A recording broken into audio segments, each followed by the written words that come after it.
Hi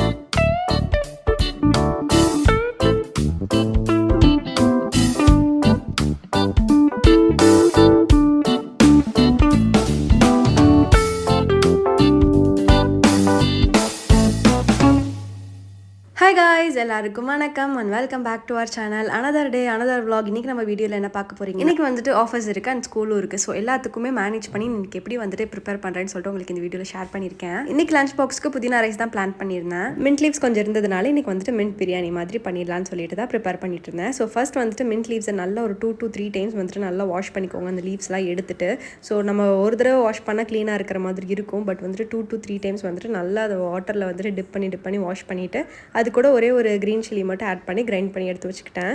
ஃபஸ்ட்டே வந்துட்டு எல்லாருக்கும் தேவையான எக் வந்துட்டு ஃபஸ்ட்டு பாயில் பண்ணி எடுத்து வச்சுட்டேன். ஸோ அது வந்துட்டு குக் ஆகிடுச்சு. அது ஒரு சைடு வச்சுட்டு நம்ம குக்கரில் 1 tablespoon oil 1 tablespoon கீ ஆட் பண்ணிக்கோங்க. அது கூட நான் இன்னைக்கு 2 குட்டி பே லீஃப், 1 குட்டி பட்டை, அதுக்கப்புறம் 2 கிராம்பு, அப்புறம் கொஞ்சமாக சோம்பு இது எல்லாத்தையுமே ஆட் பண்ணி அதெல்லாம் கொஞ்சம் சாட்டே ஆனதுக்கப்புறம் ஒரு பெரிய வெங்காயமாக நீளமாக சாப் பண்ணி அதை ஆட் பண்ணிக்கோங்க.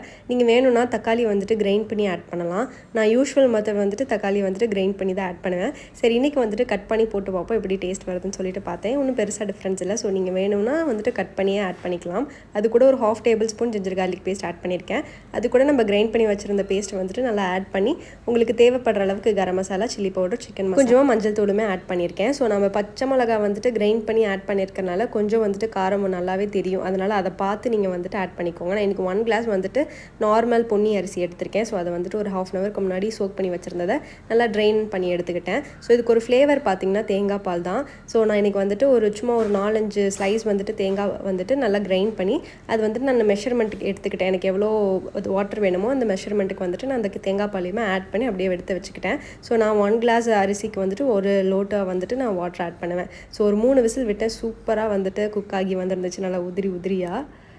நீங்கள் வேணும்னா லோ ஃப்ளேமில் வச்சு ஒரு விசில் விட்டிங்கனாலுமே சூப்பராகவே குக் ஆகி வந்துடும். ஸோ செம்ம டேஸ்டியாக இருக்கும். கண்டிப்பாக இன்றைக்கி ட்ரை பண்ணி பாருங்கள். ஸோ இன்றைக்கி லஞ்ச் பாக்ஸ்க்கு வந்துட்டு ரொம்ப குவிக்காகவே எனக்கு வந்துட்டு புதினா சாதம் ரெடி ஆகிடுச்சு. இதில் வந்துட்டு இன்னும் கேஷ்யூ நட்லாம் வறுத்து போடலாம், இன்னும் ரொம்ப டேஸ்ட் கொடுக்கும். புதினாவும் உடம்புக்கு ரொம்பவே நல்லது. ஸோ நம்ம அதை வந்துட்டு ஒன்று சட்னியாக வந்துட்டு ஆட் பண்ணிக்கலாம், இல்லைனா ரைஸ் ஆட் பண்ணிக்கலாம். கிட்ஸ் எல்லாம் சாப்பிடாமல் இருந்தாங்கன்னா இந்த மாதிரி கொடுத்து பாருங்கள், சாப்பிடுவாங்க. பிரேக்ஃபாஸ்ட்டுக்கு வந்துட்டு இன்றைக்கி கம்பங்கூழ் தான். சம்மர் ஆரம்பிச்சிட்டனால ஃபஸ்ட்டு கம்பங்கூழ் தான் இனிமேல் எல்லாம் ரெகுலராக. இன்றைக்கி வந்துட்டு 9:30 பேட்சில் வந்துட்டு ஜாயின் பண்ணியிருந்தேன். ஸோ அவங்க வந்துட்டு நிறைய ஸ்லாட்ஸ் வச்சுருப்பாங்க. நமக்கு பிடிச்ச டைமிங்கில், நமக்கு ஆப்டான டைமிங்கில் நம்ம ஜாயின் பண்ணிக்கிற மாதிரி இருக்கும். ஸோ இன்றைக்கி வந்துட்டு 9:30 பேட்ச் வந்துட்டு ஜாயின் பண்ணியிருந்தேன். இந்த சாக்ஸ் வந்துட்டு VGP Wonder Worldல கொடுத்துருந்தாங்க. ஸோ அதுக்கு கீழே வந்துட்டு கொஞ்சம் grip இருக்குது. அதனால் நம்ம ஹோம் ஒர்க் அவுட் பண்ணும்போது நம்ம பெருசாக ஷூஸ்லாம் யூஸ் பண்ண முடியாதுல்ல, அதுக்கு பதிலாக இந்த மாதிரி grip இருக்கிற மாதிரி சாக்ஸ் போட்டுக்கிட்டால் கொஞ்சம் நல்லாவே நமக்கு அந்த சப்போர்ட் கிடைக்குது.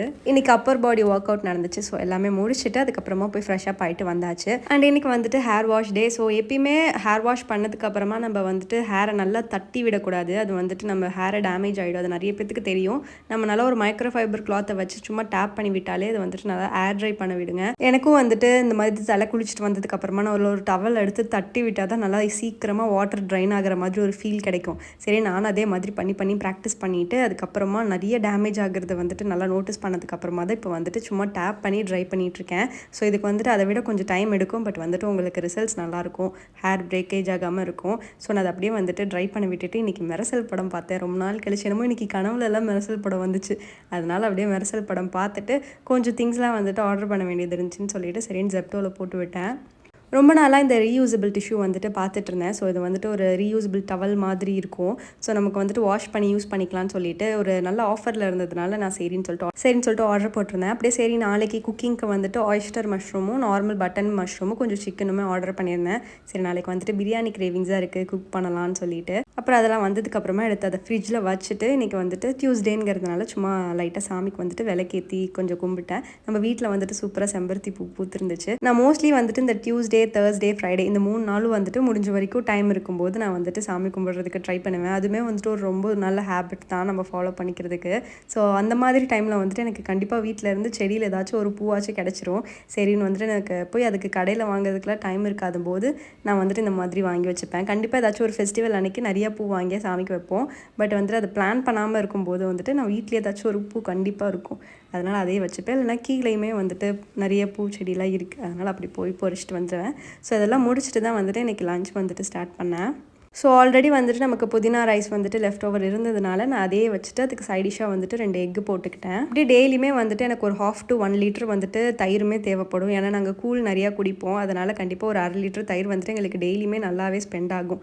அதனால் டெய்லியுமே தயிர் போடுற மாதிரி தான் இருக்கும். இன்றைக்கி வந்துட்டு மார்னிங்கே போட்டு வச்சாச்சு. இன்றைக்கி 1 லிட்டர் பால் வந்துட்டு கொஞ்சம் லெஃப்ட் ஓவரில் இருந்துச்சு. சரின்னு சொல்லிட்டு அதை வந்துட்டு தயிர் போட்டு எடுத்து வச்சுட்டு இன்றைக்கி லஞ்சுக்கு வந்துட்டு சூப்பராக வந்துட்டு புதினா பிரியாணியும் எக்கும் வச்சு சாப்பிட்டாச்சு. சூப்பர் கம்ஃபர்டபுளாக இருந்துச்சு. அப்படியே ஒரு ஈவினிங் போல் நம்ம ட்ரைன் பண்ணி வச்சுருந்த கிளாத்ஸ் எல்லாமே நல்லா ட்ரை ஆனதுக்கப்புறமா அதை எடுத்து ஃபோல்ட் பண்ணி வச்சாச்சு. எவ்வளோ ஒர்க் இருந்தாலும் இது வந்துட்டு எனக்கு பண்ணுறதுக்கே பிடிக்கவே பிடிக்காது. ஸோ ஆனாலுமே நமக்கு துணி வந்துட்டு வெளுத்து போயிடக்கூடாதுங்கிறது அதே ஒரு மோட்டிவ்க்காக மட்டும்தான் நான் வந்துட்டு அதை எடுத்து ஃபோல்ட் பண்ணி வைப்பேன். 2 days ஒன்ஸ் இல்லை டெய்லியும் அந்த மாதிரி மாற்றி மாற்றி தான் பண்ணுவோம். ஸோ நான் இல்லைன்னா ஹஸ்பண்ட் அந்த மாதிரி மாற்றி மடித்து வச்சுப்போம். பட் எனக்கு வந்துட்டு இதை ஃபோல்ட் பண்ணி அதை எடுத்து அங்கங்கே வைக்கிறது வந்துட்டு பிடிக்காத வேலை. அது என்னமோ தெரில ஏன்னு. ஸ்கூல் டேஸ்லாம் பார்த்திங்கன்னா நம்ம வந்துட்டு அந்த கிளாத்ஸை வந்துட்டு ட்ரைன் பண்ணதுக்கப்புறமா அதை எடுத்து அயன் பண்ணி அதை வந்துட்டு சூப்பராக ஃபோல்ட் பண்ணி அப்படியே எடுத்து பீரோவில் வச்சு நெக்ஸ்ட் டே எடுத்து போடுறது அந்த ஹேபிட்டில் எனக்கு ரெகுலராக இருந்துச்சு. பட் இப்போல்லாம் வந்துட்டு அதுக்கெல்லாம் கடுப்பாக இருக்குது நமக்கு அயன் பண்ணுறதுக்கே. ஏதோ ஒன்று ட்ரெஸ்ஸு அப்படியே போட்டு போகலாம், இப்போ என்ன அயன் பண்ணால் என்ன அந்த மாதிரி ஆகிடுது, ஏன்னு தெரில. ஸோ அப்படியே அந்த ஒர்க்கும் முடிச்சாச்சு ஒரு வழியாக. அதுக்கப்புறமா ஃப்ரிட்ஜை பார்த்தா ஒரு 2 to 3 days தான் வந்துட்டு நான் ப்ராப்பராக மெயின்டைன் பண்ணாமல் விட்டுட்டேன்னா அதனால் இப்படி ஆயிடுச்சு. எப்பயுமே அப்படி தான். அந்த வீக் ஸ்டார்ட் ஆகும்போது நான் அந்த க்ராசரிஸ் வாங்கும்போது நான் வந்துட்டு எல்லாத்தையுமே நீட்டாக அரேஞ்ச் பண்ணி இப்போ தான் ரீசெண்டாக கூட நம்ம ஃப்ரிட்ஜ் க்ளீனிங்லாம் டீப் க்ளீனிங்லாம் பண்ணோம். ஸோ அந்த மாதிரி தான் நீட்டாக தான் வச்சுப்பேன். பட் ஒரு 1 or 2 days வந்துட்டு நம்மளால முடியல, அதை வந்துட்டு கரெக்டாக அந்த இடத்துல ப்ளேஸில் வைக்க முடியலன்னா இந்த மாதிரி எல்லாமே கந்தரகோலம் ஆகிடும். ஸோ எனக்கு வந்துட்டு அப்புறம் இதை பார்த்தேன்னா ஃப்ரிட்ஜை திறக்க மூடு வராது, குக் பண்ணுறதுக்கு மூடு வராது, அந்த மாதிரி ஆகிடும். அதனால் அது அப்பப்போ ப்ராப்பராக க்ளீன் பண்ணி வச்சுக்கிறது தான் எனக்கும் நல்லது, என்னை சுற்றி இருக்கிறவங்களுக்கு நல்லது. அதனால் இன்றைக்கி அதையுமே க்ளீன் பண்ணி எடுத்து வச்சாச்சு. ஸோ இன்றைக்கி வந்துட்டு சும்மா அதாவது அந்தந்த ப்ளேஸில் வச்சுட்டு வைப் பண்ணி என்னென்ன இருக்குது இல்லைன்னு பார்த்துக்கிட்டோம்னா நாளைக்கு வந்துட்டு வெஜிடபிள் ஷாப்பிங் போகணும். அதனால் அதுக்கு வந்துட்டு கொஞ்சம் யூஸ்ஃபுல்லாக இருக்கும்னு சொல்லிட்டு அதை அப்படியே இன்றைக்கி வந்துட்டு கொஞ்சம் சிரமத்தை பார்க்காம க்ளீன் பண்ணி எடுத்து வச்சுட்டேன். எது நம்ம நீட்டாக எடுத்து வாஷ் பண்ணி வச்சாலுமே அது ஒரு 1 or 2 days தான் இருக்கா. அதுக்கப்புறம் திரும்ப டர்ட் ஆகிரும்போது நமக்கு திரும்ப அதை வந்துட்டு ஒர்க் பண்ணுறதுக்கே அது பிடிக்க மாட்டேங்குது. அதனால் ஒரு சில ஒர்க்கில் நம்ம அதை அப்பப்போ க்ளீன் பண்ணால் போகுதுங்கிறதுக்கெலாம் ஓகே பரவாயில்லன்னு தோணும். பட் நம்ம ஃப்ரீக்வெண்ட்டாக ஒரே ஒர்க் பண்ணிகிட்டு இருக்கும்போது அதுக்கு கடுப்பாக தான் செய்யும் யாராக இருந்தாலும்.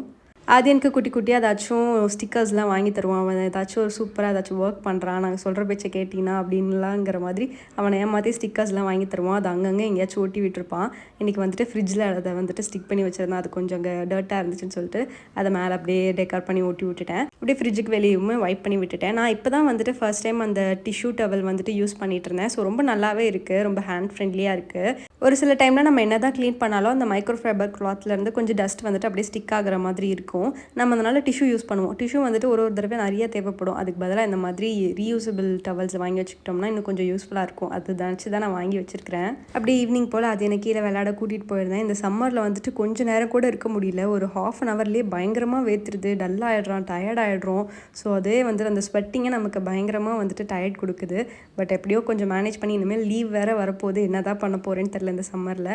பார்க்கலாம் என்னென்னு. இது வரைக்கும் சென்னையில் வந்துட்டு பீக் சம்மரில் நாங்கள் இருந்ததில்ல. ஒன்று வந்துட்டு ஊருக்கு போயிடுவோம் இல்லை எங்கேயாச்சும் போயிடுவோம்.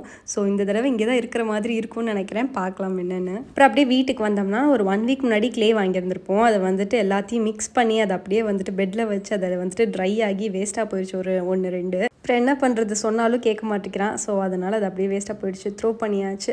அதுக்கப்புறம் கொஞ்சம் பிளான்ஸ்லாம் அப்படியே வந்து பார்த்துட்டு வாட்டர் பண்ணிவிட்டு அப்புறம் நம்ம இந்த வெந்தயக்கீரை போட்டோலாம் கொஞ்சம் கொஞ்சமாக வருது, அதுவுமே அப்படியே நான் பார்த்துட்டு அப்புறம் நைட்டு டின்னருக்கு போயாச்சு. இன்றைக்கி வந்துட்டு எங்களுக்கு நார்மல் தோசையும் ஹஸ்பண்ட்க்கு வந்துட்டு கோதுமை தோசையும் செஞ்சுருந்தேன்.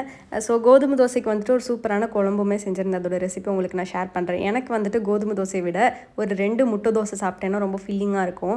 ஸோ அது வந்துட்டு பிளெயின் தோசை எடுத்துக்கிறது நல்லதில்லை தான்.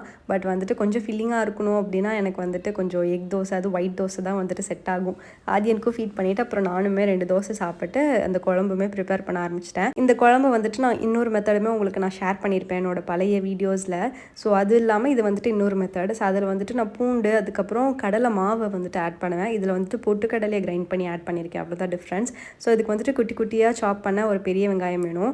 அதுக்கப்புறம் ஒரு 4 to 5 தக்காளி, உங்கள் டேஸ்ட்டுக்கு ஏற்ற மாதிரி உங்களுக்கு எவ்வளோ குழம்பு வேணுமோ அதுக்கு ஏற்ற மாதிரி நான் ஒரு 4 to 5 தக்காளியை வந்துட்டு கிரைண்ட் பண்ணி வச்சுக்கோங்க. ஒரு கடாயில் கொஞ்சமாக நல்லெண்ணெய் போட்டு போட்டுக்கோங்க, கடுகு போட்டுக்கோங்க. இந்த டைமில் வந்துட்டு நீங்கள் க்ரீன் சில்லி ஆட் பண்ணலாம், இல்லைனா பூண்டு ஆட் பண்ணலாம். இன்றைக்கி அதெல்லாம் நான் ஆட் பண்ணாமல் பெரிய வெங்காயம் மட்டும் ஆட் பண்ணி தக்காளி கிரைண்ட் பண்ணி வச்சதை ஆட் பண்ணி அது கூட வந்துட்டு கொஞ்சமாக மிளகாத்தூள், சாம்பார் தூள் இது 2 மட்டும்தான் ஆட் பண்ணணும். வேறு எது போட்டாலுமே நமக்கு வந்துட்டு டேஸ்ட் மாறிடும்.